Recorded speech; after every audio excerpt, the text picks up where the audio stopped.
Hello friends, आप सबको आपके अपने चैनल में फिर से स्वागत है। जैसे कि मैंने पिछली वीडियो करप्शन में बनाई थी, उसमें मैंने बहुत चीज़ें बताई हैं। अगर आपने नहीं देखी है तो वीडियो के राइट अपर साइड में एक आई का बटन होगा, उस पर जाके देख लें। और इस वीडियो में हम करप्शन के बारे में और डिटेल्स में जानेंगे, ताकि आपको करप्शन के बारे में जानने के लिए इसके बाद और कहीं भी जाने की ज़रूरत नहीं पड़ेगी, क्योंकि हम इस वीडियो में इसे पूरी डिटेल्स के साथ करेंगे। और इसको शुरू करने से पहले एक बात, अगर आप किसी चीज़ की तैयारी कर रहे हैं या कहीं सफलता नहीं मिल रही है, तो आपको एक बात बताता हूँ, अपने माता पिता का सेवा करें और अपना हार्ड वर्क कंटिन्यू रखें, आपको सफलता ज़रूर मिलेगी। तो शुरू करते हैं। करप्शन क्या है, या आप करप्शन को कैसे डिफ़ाइन कर सकते हैं।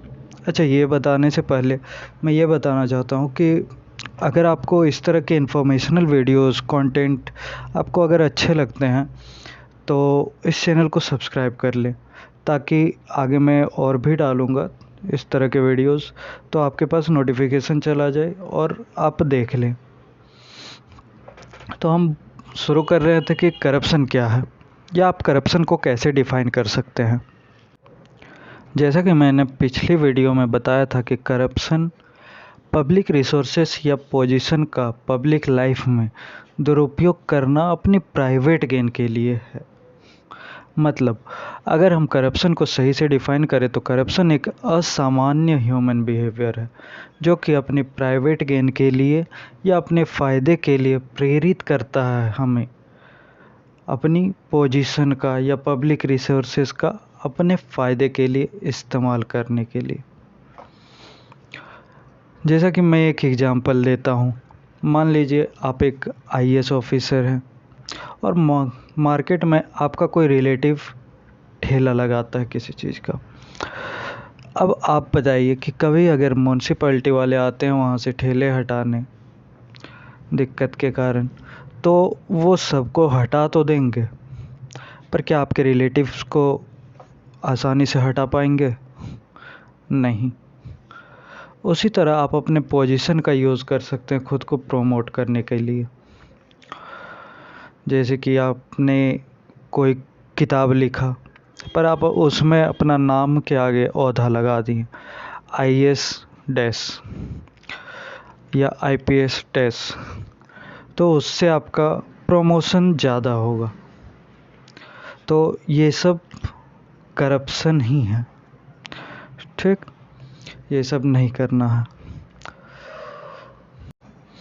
अच्छा, अब देखते हैं कि करप्शन अगर होता है तो उससे क्या असर पड़ेगा।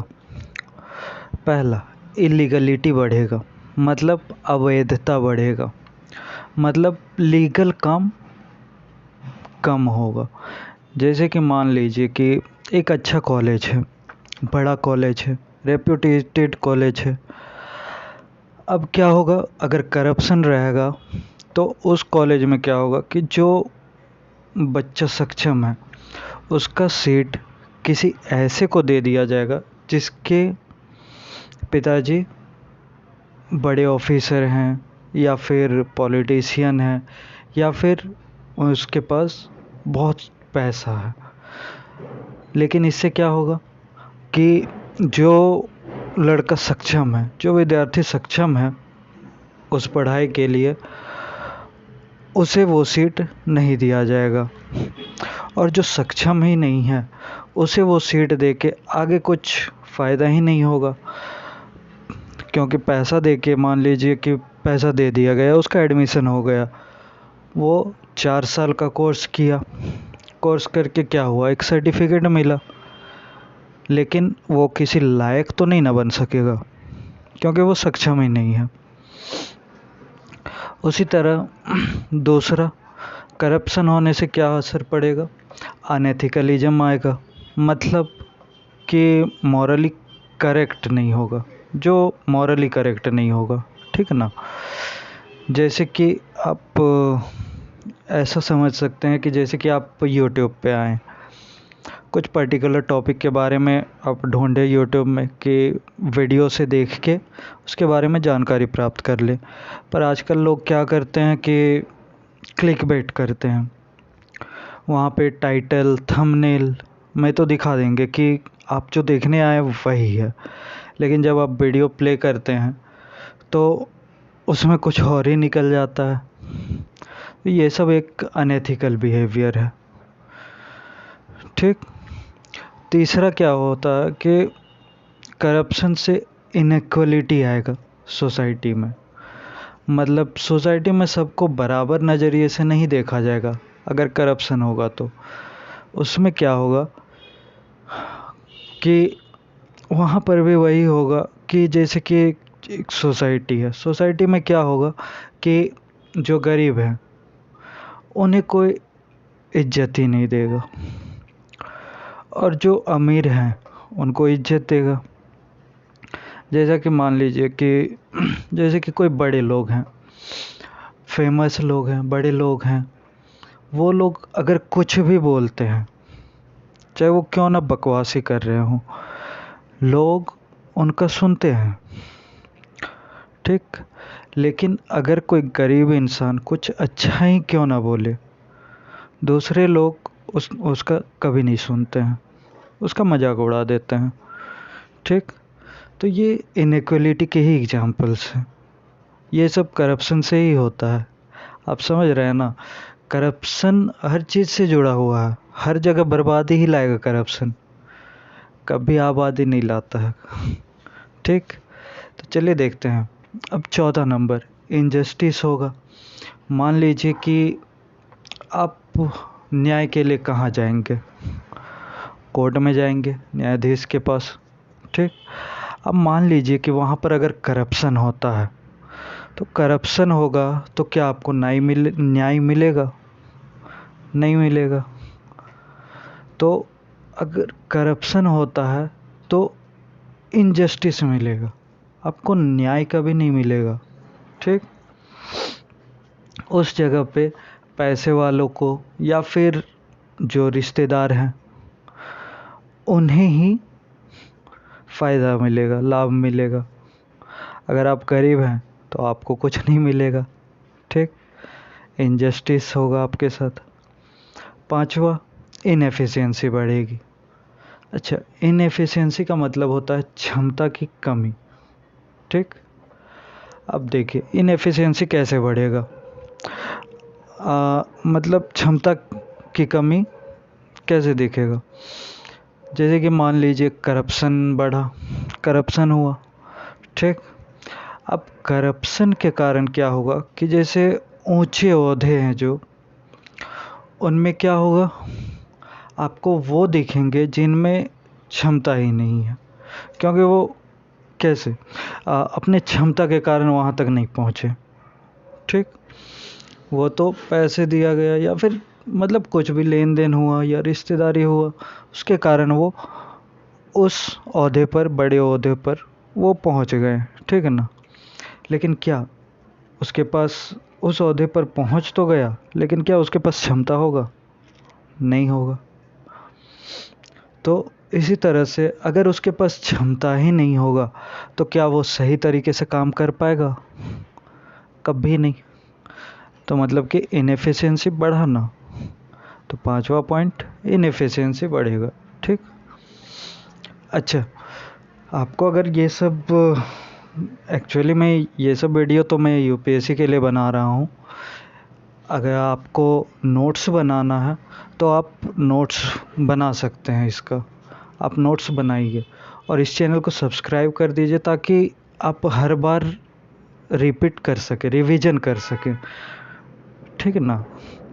आप इसका नोट्स बना सकते हैं, इसमें आपको सारी जानकारी दी जाएगी। कोई भी टॉपिक मैं लाऊंगा उसमें आपको ज़्यादा से ज़्यादा जानकारी देने की कोशिश करूंगा।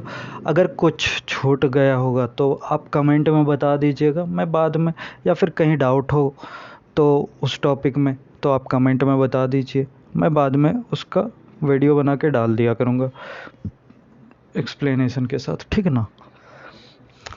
अब छठा, करप्शन से क्या होगा? इनकंसिस्टेंसी बढ़ेगी, मतलब बेजोड़ता बढ़ेगी। कहाँ कहाँ? किस में? एडमिनिस्ट्रेटिव कंडक्ट और बिहेवियर में, मतलब प्रशासनिक आचरण और व्यवहार में, उसमें इनकंसिस्टेंसी मतलब कि बेजोड़ता बढ़ेगी। ठीक।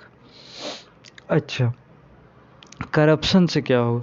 और जब करप्शन होती है तो इससे सोसाइटी में मोरल मतलब नैतिकता ख़त्म होने लगती है। आप लॉजिकली सोचिएगा, ठीक ना? जब करप्शन होती है सोसाइटी में तो क्या होता है? नैतिकता खत्म होने लगती है सोसाइटी में। ठीक। और आम लोगों का राजनीतिक प्रशासनिक कार्यों से भरोसा खत्म होने लगता है। अच्छा, करप्शन कब बढ़ता है? जब कंट्रोल पब्लिक एडमिनिस्ट्रेटर्स मतलब लोक प्रशासन में कमज़ोर हो, और जब पावर का डिवीज़न पॉलिटिकल, एग्जीक्यूटिव और ब्यूरोक्रेसी में स्पष्ट ना हो, क्लियर ना हो, तभी करप्शन बढ़ता है। एक फेज ऐसा भी आता है करप्शन में जब पॉलिटिकल करप्शन कभी कभी ब्यूरोक्रेटिक करप्शन से जब इनसेपरेबल मतलब अविभाज्य हो जाता है, उन दोनों को अलग नहीं किया जा सकता है। इससे करप्शन बड़े पैमाने पर मतलब ऑथोरिटेरियन रिजाइम मतलब अधिनायकवादी शासन तक फैल जाता है। तो क्या होता है? तब पब्लिक का ओपिनियन और प्रेस, मीडिया, ये सब करप्शन में आरोप ही नहीं लगा पाते अगर उस लेवल तक बढ़ जाए तो। ठीक। तो अब आप समझ गए। आपको अगर ऐसे भी लिखने आ जाए कि करप्शन से असर क्या पड़ेगा या करप्शन डिफाइन करें, तो इसमें आप अच्छा खासा डिफाइन कर सकते हैं, इतना समझ गए तो। अगर नहीं समझे तो फिर से एक बार देख लें और अच्छे से ध्यान से देखें, ध्यान से समझें। समझ जाएंगे तो खुद ब खुद आप में कॉन्फिडेंस आ जाएगा। आप ए से हो 1500 वर्ड्स का, या फिर एथिक्स में क्वेश्चन आ जाए करप्शन के बारे में 250 वर्ड्स का, आप अगर समझ गए ये पूरा वीडियो, आप मैं गारंटी दे रहा हूँ कि आप आसानी से लिख लेंगे। आपको बिल्कुल परेशानी नहीं होगा कभी भी करप्शन के बारे में लिखने में। ठीक। अब हम देखते हैं कि करप्शन से पब्लिक लाइफ में क्या असर पड़ता है। ठीक। पब्लिक लाइफ में इतना तो समझ गए कि करप्शन बर्बादी का कारण है। अब देखते हैं और कुछ डिटेल्स में देखते हैं कैसे। वो ऐसे कि जब भी कुछ मतलब कि अब मैं जो बताने जा रहा हूँ वो गवर्नेंस से रिलेटेड बताने जा रहा हूँ।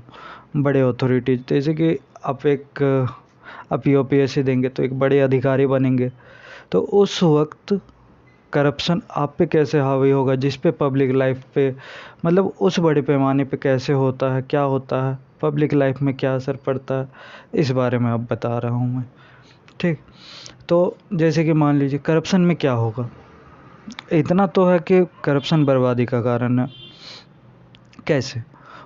वो ऐसे कि जब भी कुछ इम्पोर्टेंट डिसीजंस गलत उद्देश्य से लिया जाता है तो उसका परिणाम व्यापक समुदाय में क्या होगा ये नहीं देखा जाता। और इसमें क्या होगा कि इसमें जो बजट बनेगा या खर्च बनेगा वो हर सरकारी और सोसाइटी तक जाता है जहाँ जहाँ करप्शन है। आप इतना समझ लीजिए कि अगर आप इससे डायरेक्ट कांटेक्ट में नहीं भी हैं फिर भी इसका असर आप पे पड़ेगा। गरीबी बढ़ने से लेके सामाजिक आदर्श तक, यही नहीं इससे वातावरण संबंधी परेशानियां आएंगी, इकोनॉमी पे भी असर पड़ेगी। मतलब करप्शन ये प्रूव करता है ये बहुत ही खतरनाक है, क्योंकि इसके कारण गुड्स और सर्विसेज के कॉस्ट बढ़ेंगे और इससे देश का कर्ज तक बढ़ सकता है। मतलब समझ रहे हैं, करप्शन को सब इतना छोटा समझते हैं।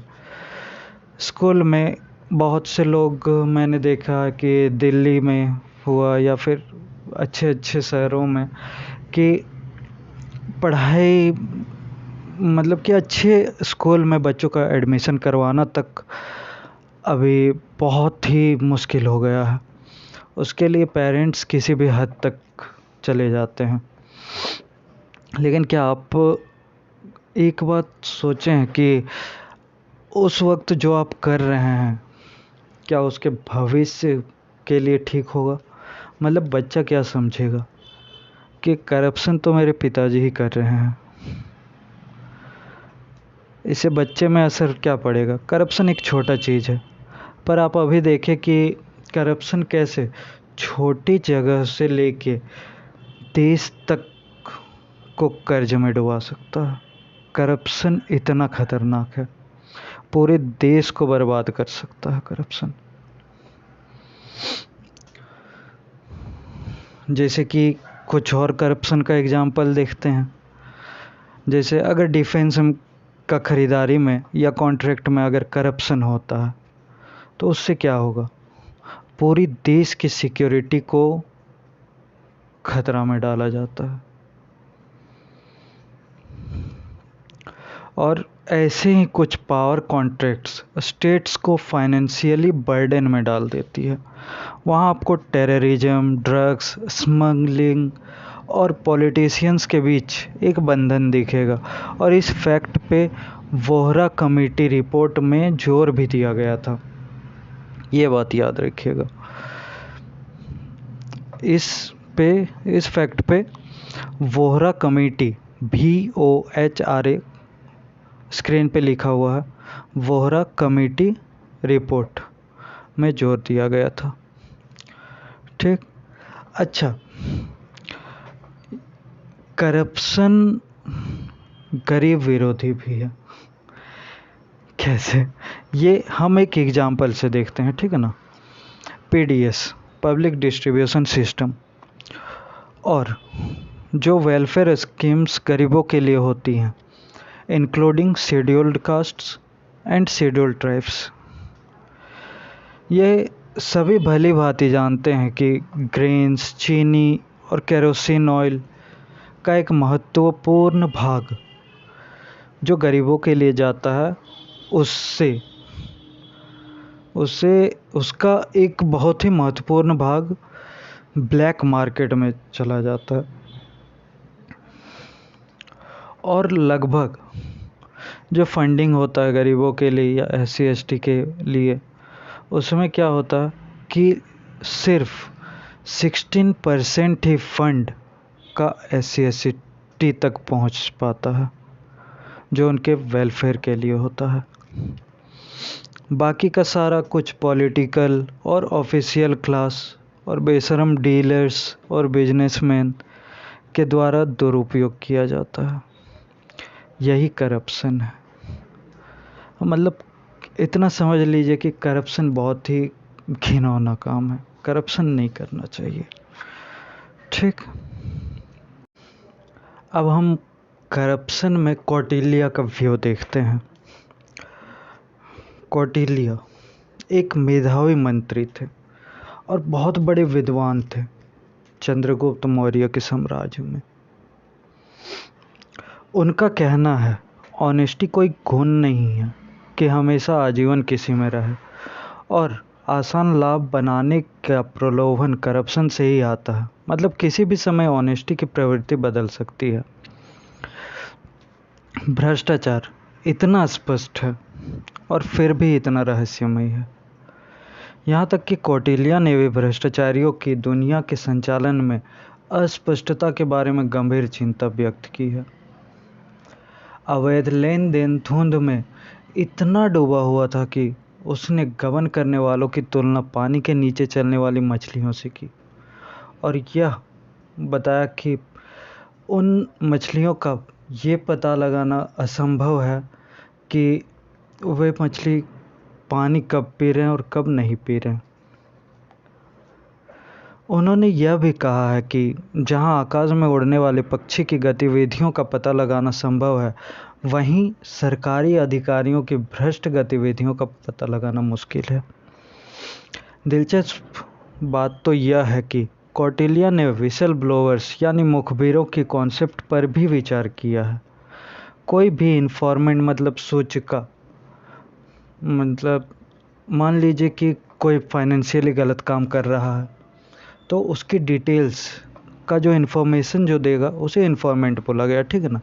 तो वो कोई भी इन्फॉर्मेंट जो फाइनेंशियली गलत काम कर रहा है उसकी डिटेल्स बताएगा, तो उसे अवार्ड के तौर पे उस अमाउंट का 6 भाग का 1 भाग दिया जाएगा। ऐसा भी कॉन्सेप्ट उन्होंने रखा था। और एक और बात कि अगर वो इन्फॉर्मेंट जो दे रहा है, डिटेल्स बता रहा है, इन्फॉर्मेशन जो बता रहा है, वो अगर कोई सरकारी सेवक मतलब कि गवर्नमेंट सर्वेंट अगर रहेगा, तो उसको टोटल अमाउंट का 12 भाग का 1 भाग दिया जाएगा। अच्छा, ऐसा भेदभाव क्यों? अगर पहला वाला जो इन्फॉर्मेंट है वो अगर डिटेल देगा तो उसको अमाउंट का 6 भाग का 1 भाग दिया जाएगा, ठीक, रिवार्ड के तौर पे। लेकिन अगर कोई वो इन्फॉर्मेंट अगर सरकारी सेवक होगा तो उसको टोटल अमाउंट का 12 भाग का 1 भाग दिया जाएगा। ऐसा क्यों? क्योंकि ऐसा क्यों? क्योंकि सिस्टम के बाहर रह के करप्शन को एक्सपोज करना ज़्यादा कठिन है, ऐसा कौटिल्य का कहना था, ठीक है ना। तो सिस्टम के बाहर रह के जो करप्शन को एक्सपोज अगर कर रहा है तो वो ज़्यादा कठिन कार्य है। अच्छा, जब हर तरफ करप्शन होता है तो ऑनेस्टी एक गुण बन जाती है, ना कि डिजायर्ड ड्यूटी। कौटिल्य ने रेवेन्यू में वृद्धि के मामलों को एडवर्टाइज करने का भी तर्क दिया। सुपरिटेंडेंट्स के ईमानदारी और समर्पित प्रयासों को रिवार्ड्स और प्रमोशन देकर, ठीक, सार्वजनिक सम्मान प्रदान करने से गर्व की भावना पैदा होती है और ईमानदार अधिकारियों की प्रेरणा और मनोबल बढ़ता है। वे आदर्श युवाओं के लिए रोल मॉडल के रूप में कार्य करते हैं, जो प्रशासन में शामिल होना चाहते हैं और राज्य की सेवा करना चाहते हैं। कौटिल्य ने भ्रष्टाचार के मामलों से उत्पन्न होने वाले मामलों से बचने के लिए कई उपाय भी प्रपोज किए। हर विभाग में कई पदों को अस्थायी बनाया गया। इस तरह के पदों के लिए स्थायिता को राजा द्वारा दिए गए एक पुरस्कार के रूप में आरक्षित किया गया, जो मेहनत से अर्जित संसाधनों को खत्म करने या उसे बर्बाद करने के बजाय तर्क राजस्व में मदद करता है। कौटिल्य ने सरकारी सेवकों के एक स्थान से दूसरे स्थान पर आवधिक स्थानांतरण मतलब पीरियोडिकल ट्रांसफ़र, जो ट्रांसफ़र किया जाता है किसी सरकारी सेवक का एक जगह से दूसरे जगह, उसका भी समर्थन किए हैं कौटिल्य ने। इससे क्या होगा कि इससे उन्हें सिस्टम में कमियों को चुनने और अपने लाभ के लिए हेर फेर करने के लिए पर्याप्त समय नहीं दिया जाएगा, समय ही नहीं मिलेगा, ठीक। कौटिल्य का अर्थशास्त्र ये बताता है कि शासन और प्रशासन की प्राचीन प्रणाली भ्रष्टाचार से निपटने के दौरान परिचालन संबंधी दिशा निर्देशों में काफ़ी समकालीन थी। यह काफ़ी दृढ़ता से प्रदर्शित करता है कि भ्रष्टाचार अकेले आधुनिक समय की एक विशिष्ट विशेषता नहीं है। यह तथ्य कि युगों से यह खतरा बना हुआ है और फलता फूलता रहा है, इसके धीरज के बारे में बहुत कुछ बताता है। सभी ऐतिहासिक युगों की सरकारों ने इसकी अवैधता को पहचाना और समस्या से निपटने के लिए कानूनी उपकरण तैयार किए हैं, लेकिन वे इसके प्रयास और समाज में स्वीकार्यता को दूर करने में सक्षम नहीं हैं। अगर सदियों से भ्रष्टाचार कायम है, तो ऐसा क्या है जिसने प्रशासनिक तंत्र को इसे खत्म करने से रोक रखा है? देख रहे हैं दोस्तों, करप्शन कितना खतरनाक चीज़ है। अच्छा, आप लोगों से एक बात और मैं पूछना चाहूँगा, मतलब बोलना चाहूँगा कि अगर आप भी कहीं भी करप्शन का शिकार हुए हैं तो आप हमारे साथ शेयर करें कमेंट पे, ठीक है ना,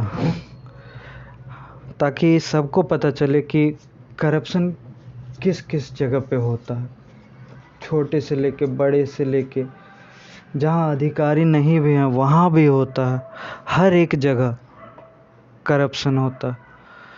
तो आप अपने एक्सपीरियंस भी करप्शन को लेके कमेंट में हमारे साथ शेयर करें। अब हम भ्रष्टाचार के कारण देखेंगे, ठीक है ना, कॉजेज। इसमें हम लोग 4 मेन कारण देखेंगे जिसके बारे में हम लोग डिस्कस करेंगे।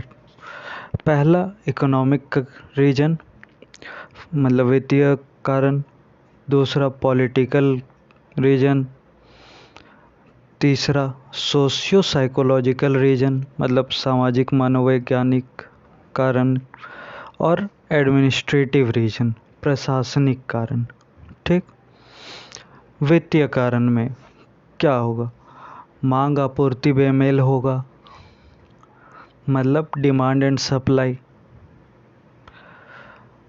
उपभोक्ता कंज्यूमरिज्म बढ़ेगा, एटसेट्रा। इससे क्या होगा? भ्रष्टाचार को उकसाने का ये सब कारण है। खराब प्रोत्साहन संरचना भी कर्मचारियों को कदाचार में लिप्त होने के लिए मजबूर कर रही है। ठीक। अब पॉलिटिकल रीजन, लोकतंत्र और व्यक्तिगत स्वतंत्रता पर आधारित प्रणाली मानवीय आवश्यकताओं के लिए सबसे अनुकूल है। हालांकि लोकतंत्र में स्वतंत्रता की अनुमति देने वाली स्थिति भी दुरुपयोग के लिए खुली है और व्यक्तिगत दुष्कर्मों के लिए अधिक अवसर प्रदान करती है। चुनावी फंडिंग, गठबंधन, राजनीति आदि राजनीतिक भ्रष्टाचार के कुछ रास्ते हैं। सरकार में अस्थिरता भी एक राष्ट्र और उसके नेताओं को भ्रष्टाचार की ओर धकेल सकती है।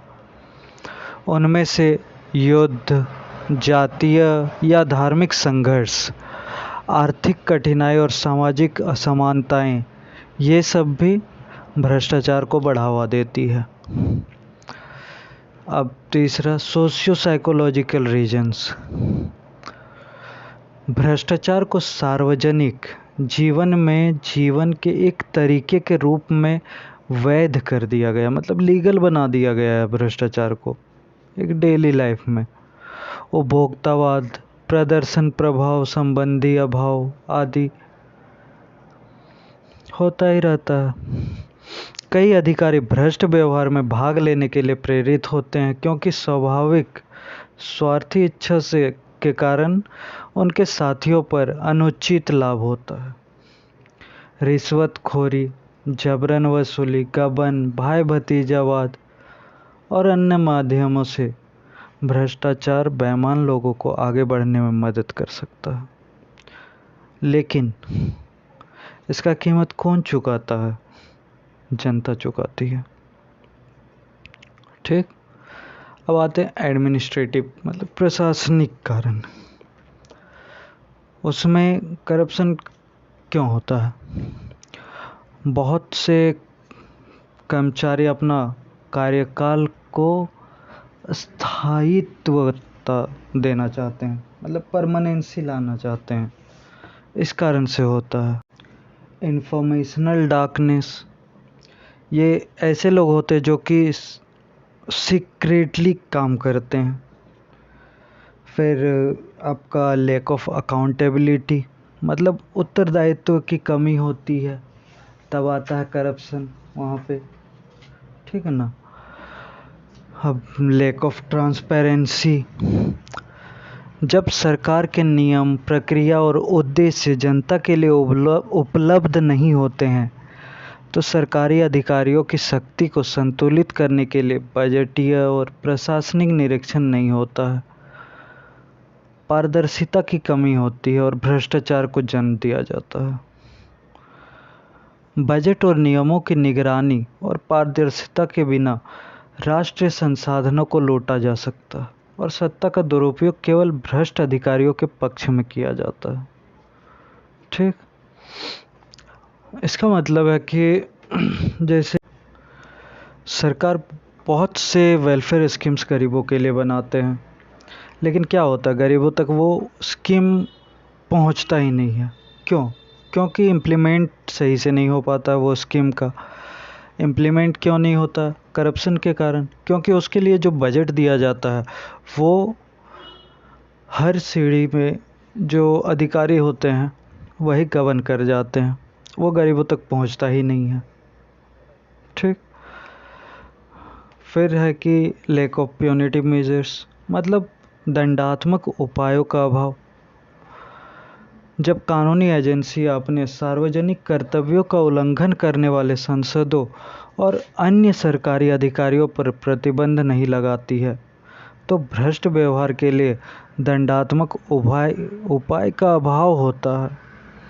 यह मामला है उदाहरण के लिए जब न्यायाधीश सत्तारूढ़ पार्टी के वेतन में होते हैं या कानून लागू करने के लिए बहुत कम पुलिस अधिकारी होते हैं। जब कार्यशील न्याय प्रणाली के माध्यम से पारदर्शिता, निगरानी और उत्तरदायित्व सुनिश्चित करने के लिए दंडात्मक उपाय नहीं होते हैं, तो कुछ लोग भ्रष्ट व्यवहार में केवल इसलिए भाग लेंगे क्योंकि वे इससे बच सकते हैं। अब देखते हैं कि इंडिया में करप्शन से लड़ने के लिए क्या क्या लीगल फ्रेमवर्क बनाया गया है। ठीक है ना। पहले हम लोग इंडिपेंडेंस से पहले से शुरू करते हैं। इंडिपेंडेंस के पहले इंडियन पेनल कोड आईपीसी, भारतीय दंड संहिता, सार्वजनिक जीवन में भ्रष्टाचार का मुकाबला करने का मुख्य साधन था। कोड में लोक सेवकों द्वारा अपराध पर एक अध्याय था। सेक्शन 161 से 165 भ्रष्ट लोक सेवकों के खिलाफ मुकदमा चलाने के लिए कानूनी ढांचा प्रदान करती थी। उस समय भ्रष्टाचार से निपटने के लिए किसी विशेष कानून की आवश्यकता महसूस नहीं हुई थी। द्वितीय विश्व युद्ध ने कमी पैदा की जिसने अनैतिक तत्वों को सार्वजनिक जीवन में बड़े पैमाने पर भ्रष्टाचार की ओर ले जाने वाली स्थिति का फायदा उठाने का अवसर दिया। यह स्थिति युद्ध के बाद भी बनी रही। इस खतरे से चिंतित सांसदों ने महसूस किया कि इसके लिए एक कठोर कानूनी उपाय किए जाने का आवश्यकता है। इसलिए इस भ्रष्टाचार से और ब्राइवरी से बचने के लिए, रिश्वतखोरी और भ्रष्टाचार की बुराइयों से लड़ने के लिए अधिनियमित इनेक्ट किया गया एक एक्ट जिसका नाम है the prevention of corruption act 1947। The prevention of corruption act 1947। इस अधिनियम ने आईपीसी में पहले से मौजूद भ्रष्टाचार से संबंधित अपराधों की परिभाषा को फिर से परिभाषित या विस्तारित नहीं किया। इसी तरह इसने लोक सेवक की वही परिभाषा अपनाई जो आईपीसी 38 में है। हालांकि कानून ने एक नए अपराध को परिभाषित किया, आधिकारिक कर्तव्य के निर्वहन में आपराधिक कदाचार, मतलब in English criminal misconduct in the discharge of official duty, जिसके लिए सजा बढ़ी हुई न्यूनतम 1 वर्ष से अधिकतम 7 वर्ष निर्धारित की गई थी। अच्छा, इसमें एक और चीज़ किया गया कि ईमानदार अधिकारियों के उत्पीड़न को रोकने के लिए यह अनिवार्य किया गया था कि कोई भी अदालत प्राधिकरण की अनुमति के बिना सेक्शन 161, 164 और 165 के तहत दंडनीय अपराधों का संज्ञान नहीं लेगी। आरोपित लोक सेवक को हटाने के लिए सक्षम। ठीक। फिर 1952 में अमेंडमेंट किया जाता है और उसका नाम दिया जाता है the criminal law amendment act 1952। ठीक। भ्रष्टाचार से इसमें मतलब कि भ्रष्टाचार से संबंधित कानूनों में कुछ बदलाव लाए। आईपीसी की सेक्शन 165 के तहत निर्दिष्ट सज़ा को मौजूदा 2 साल के बजाय 3 साल तक बढ़ा दिया गया था। साथ ही आईपीसी में एक नई धारा 165 ए डाली गई जिसने आईपीसी की सेक्शन 161 और 165 में परिभाषित अपराधों को उकसाना अपराध बना दिया। यह भी निर्धारित किया गया था कि भ्रष्टाचार से संबंधित सभी अपराधों की सुनवाई विशेष न्यायाधीश द्वारा ही की जानी चाहिए। फिर 1964 में भ्रष्टाचार विरोधी कानूनों में व्यापक कम्प्रिहेंसिव अमेंडमेंट हुए, व्यापक संशोधन हुए। आईपीसी के तहत लोक सेवक की परिभाषा का विस्तार किया गया। क्रिमिनल प्रोसीजर को परीक्षण के लिए इन कैमरा प्रदान करने के लिए संशोधित किया गया, यदि कोई पक्ष या न्यायालय चाहे तो। भ्रष्टाचार निवारण अधिनियम की धारा 4 के तहत उपलब्ध अनुमान को धारा 5(1) और 5(2) के तहत परिभाषित अपराधों को शामिल करने के लिए विस्तारित किया गया था। आपराधिक कदाचार क्रिमिनल मिसकंडक्ट की परिभाषा का विस्तार किया गया था और एक लोक सेवक की आय के ज्ञात स्रोत से अधिक संपत्ति के कब्जे को अपराध बना दिया गया था। धारा 5(a) में संशोधन किया गया ताकि राज्य सरकारों को अधिनियम के तहत मामलों की जांच के लिए पुलिस निरीक्षकों के रैंक के अधिकारियों को इंस्पेक्शन करने के लिए अधिकृत किया जा सके। पहले यह केवल मजिस्ट्रेट की मंजूरी के साथ ही किया जा सकता था।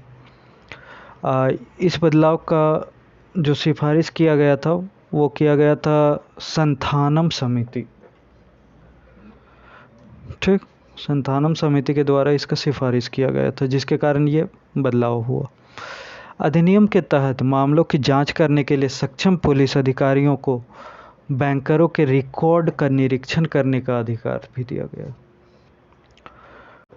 फिर 1988 में the prevention of corruption act 1988 को 9 सितंबर 1988 को राष्ट्रपति का स्वीकृति प्राप्त हुआ।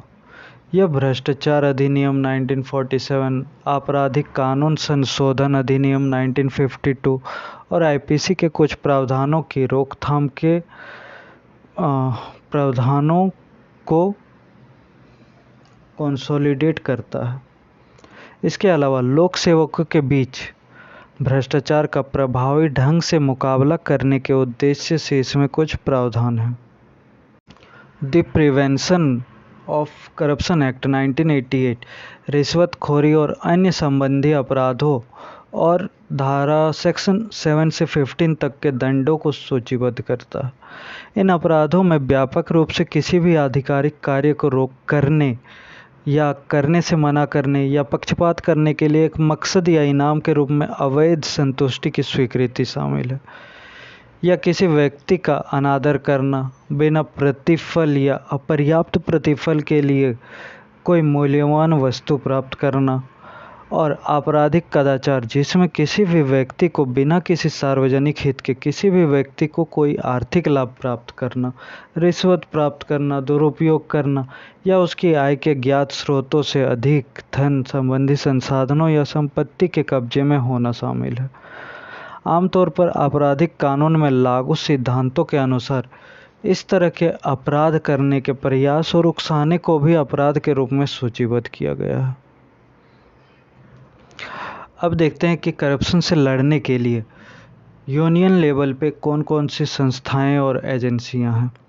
इसमें हम 3 एजेंसियों और संस्थाओं के बारे में पढ़ेंगे, जिसमें है सेंट्रल विजिलेंस कमीशन CVC, दूसरा है vigilance units in the ministries departments of government of unit, central public enterprises and other autonomous organisations, और तीसरा central bureau of investigation CBI। ठीक, तो पहला देखते हैं सेंट्रल विजिलेंस कमीशन, केंद्रीय सतर्कता आयोग हिंदी में। भ्रष्टाचार निवारण समिति, जिसे संथानम समिति के नाम से जाना जाता है, द्वारा की गई सिफारिशों के अनुसरण में भारत सरकार द्वारा दिनांक 11/2/1964 के एक संकल्प द्वारा केंद्रीय सतर्कता आयोग की स्थापना की गई थी। केंद्रीय सतर्कता आयोग अधिनियम 2003 के माध्यम से विनीत नारायण बनाम भारत संघ में माननीय सर्वोच्च न्यायालय के निर्णय के परिणाम स्वरूप इसे वैधानिक दर्जा दिया गया था। सीबीसी प्रशासन में अखंडता के रखरखाव से संबंधित सभी मामलों पर केंद्र सरकार को सलाह देता है। यह केंद्रीय जांच ब्यूरो के कामकाज और केंद्र सरकार के विभिन्न मंत्रालयों और अन्य संगठनों के सतर्कता प्रशासन पर भी अधीक्षण करता है। दूसरा, vigilance units in the government of India. Bharat सरकार में सतर्कता इकाइयाँ। संघ सरकार के सभी मंत्रालयों और विभागों में एक मुख्य सतर्कता अधिकारी सीवीओ होता है, जो संबंधित संगठन के सतर्कता प्रभाग का प्रमुख होता है, जो सतर्कता से संबंधित सभी मामलों में सचिव या कार्यालय प्रमुख को सहायता और सलाह देता है। वह एक ओर अपने संगठन और केंद्रीय सतर्कता आयोग और दूसरी ओर अपने संगठन और केंद्रीय जांच ब्यूरो के बीच एक कड़ी भी प्रदान करता है। सीवीओ द्वारा निष्पादित सतर्कता कार्यों में उसके संगठन के कर्मचारियों के भ्रष्ट आचरणों के बारे में आसूचना एकत्र करना, उसे बताए गए सत्यापन योग्य आरोपों की जांच करना, संबंधित अनुशासनात्मक प्राधिकरण के आगे विचार करने के लिए जांच रिपोर्ट को संसाधित करना और जहां आवश्यक हो सलाह के लिए मामलों को केंद्रीय सतर्कता आयोग को भेजना। ठीक, अब आते हैं तीसरा, the central bureau of investigation, केंद्रीय जांच ब्यूरो सीबीआई। भ्रष्टाचार विरोधी मामलों में केंद्र सरकार की प्रमुख जांच एजेंसी है। यह दिल्ली विशेष पुलिस प्रतिष्ठान अधिनियम 1964 DSPE एक्ट से कुछ विशिष्ट अपराधों या भ्रष्टाचार से संबंधित अपराधों के वर्गों और लोक सेवकों से जुड़े अन्य प्रकार के कदाचारों को जांच करने के लिए अपनी शक्तियां प्राप्त करता है। विशेष पुलिस प्रतिष्ठान, जो केंद्रीय अन्वेषण ब्यूरो का एक प्रभाग है, ये 3 यूनिट में काम करता है, इन्वेस्टिगेशन करता है सीबीआई। ठीक, पहला है एंटी करप्शन डिवीजन, भ्रष्टाचार विरोधी प्रभाग। दूसरा है इकोनॉमिक ऑफेंसेस विंग, आर्थिक अपराध शाखा। और तीसरा है स्पेशल क्राइम्स डिवीजन, विशेष अपराध प्रभाग। अब देखते हैं भ्रष्टाचार पर जांच कैसे बैठाया जाए, कैसे किया जाए और उससे कैसे रोक सकते हैं। उसके कुछ कारण देखते हैं, 4 कारण देखते हैं। एक है economic means, social means, political means और एडमिनिस्ट्रेटिव मीन्स। तो पहला देखते हैं इकोनॉमिक मीन्स, आर्थिक साधन। ये तो मतलब कि भ्रष्टाचार को रोकने का दीर्घकालीन समाधान है, ये लॉन्ग टर्म सॉल्यूशन है टू चेक करप्शन। दूसरा है सोशल मीन्स, सामाजिक साधन। एक समाज के रूप में हमें एक ऐसे स्तर तक विकसित होना चाहिए जहां सत्यनिष्ठा जीवन का एक तरीका बन जाए और जहां ईमानदारी एक नियमित अपेक्षा हो। एक सतर्क जनता सरकार में खुलेपन पर जोर देगी और राज्य के मामलों में अपने महत्व पर जोर देगी। इसके लिए मीडिया और सिविल सोसाइटी की भूमिका महत्वपूर्ण हो जाती है। शिक्षा के माध्यम से नागरिकों में जागरूकता और इको क्लबों की तर्ज पर स्कूलों में ईमानदारी क्लब खोलने की आवश्यकता है। तीसरा पॉलिटिकल मीन्स, राजनीतिक साधन। राजनीतिक नेताओं को उदाहरण के द्वारा नेतृत्व करना चाहिए। यदि चुने गए लोग सक्षम और चरित्रवान और ईमानदार हैं तो वे एक दोषपूर्ण संविधान से भी सर्वश्रेष्ठ बनाने में सक्षम होंगे। चौथा एडमिनिस्ट्रेटिव साधन, प्रशासनिक साधन। दूसरे प्रशासनिक सुधार आयोग ने प्रणालीगत सुधारों का आह्वान किया है, जिसमें दंडात्मक एक निवारक के रूप में कार्य के साथ साथ निवारक प्रणाली को पारदर्शी बनाकर भ्रष्टाचार के अवसरों को कम करना, जवाबदेही बढ़ाना, विवेकाधिकार को कम करना आदि उपाय शामिल हैं। दंडात्मक उपायों में प्रभावी अभियोजन तंत्र शामिल है। नैतिक प्रशिक्षण, एथिकल ट्रेनिंग। सिविल सेवकों को उनके नैतिक कर्तव्यों और उत्तरदायित्वों के प्रति जागरूक करने के लिए यह आवश्यक है। एक सिविल सेवक को चरित्र में सीजर की पत्नी और प्लेटो के दार्शनिक राजा की तरह होना चाहिए। लोगों के लिए पूरी तरह से समर्पित और अपने लक्ष्य को प्राप्त करने के लिए ईमानदारी और निस्वार्थ रूप से समाज का संचालन करना। सीबीआई और सीवीसी जैसे भ्रष्टाचार के मामलों की जांच करने वाली एजेंसियों को मजबूत करना। तो आज की ये वीडियो यहीं पर समाप्त करते हैं। आपको अच्छा लगे तो मतलब इस तरह के इन्फॉर्मेशनल कंटेंट्स अगर आप और पाना चाहते हैं, आपको अच्छा लगता है तो चैनल को सब्सक्राइब कर लें। और धन्यवाद। जय हिंद।